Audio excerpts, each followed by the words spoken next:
Hello, Business 100.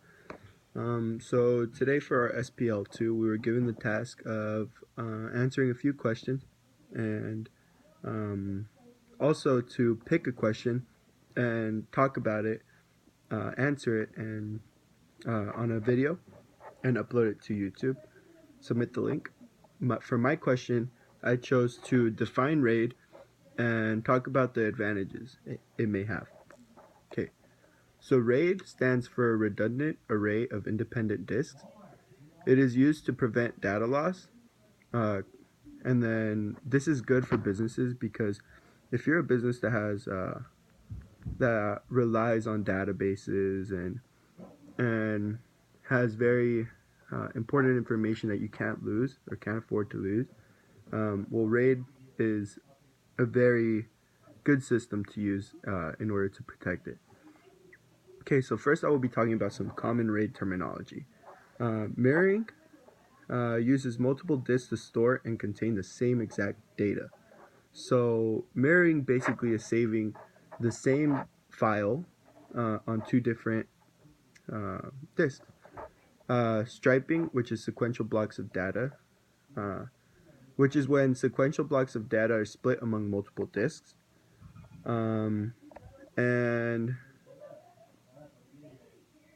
And then also fault tolerance, where parity data is stored, allowing easy recovery if a problem occurs.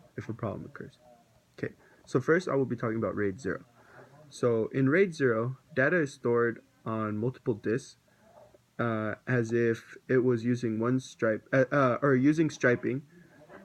This is used to transfer data quickly. It's all about speed, and it is definitely not recommended to prevent data loss, because if one disk fails, all of them fail.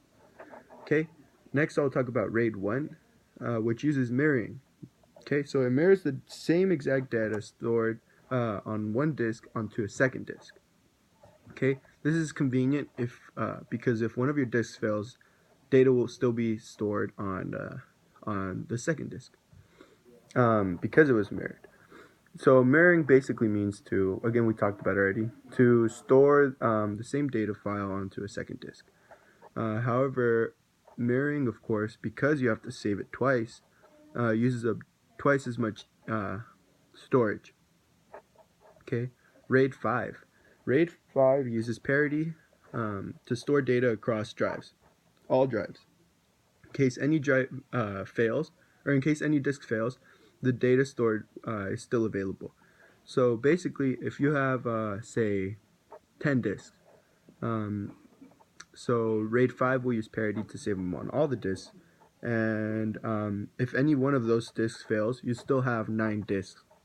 The data is stored on 9 disks, so it is very, very convenient, as you can tell. Okay. RAID 5 needs at least 3 drives to work, and RAID 5 systems only allow you to store the physical capacity minus 1. So that means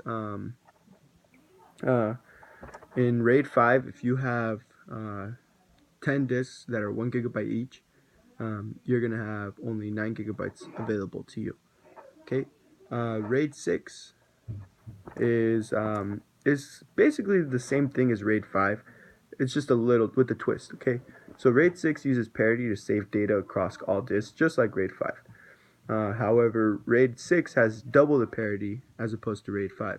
This means that you can lose 2 disks instead of 1, and all your data is still there. Okay, so RAID 6 protects your data from being lost even if 2 drives fails, and RAID 6 is requires at least 4 drives because you'd have double the parity. RAID 6 systems allow you to store the physical capacity minus 2. So if you have 4 drives that are 1 gigabyte each, only 2 gigabytes is available to you. And then RAID 10, finally. RAID 10 is a combination of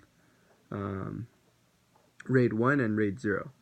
It mirrors the data and it stripes it across all the drives. The usable capacity of it is half of the entire storage, but it is the most protective against data loss. Okay, thank you so much. My name is Juan Giovanni Zapata. See you in class.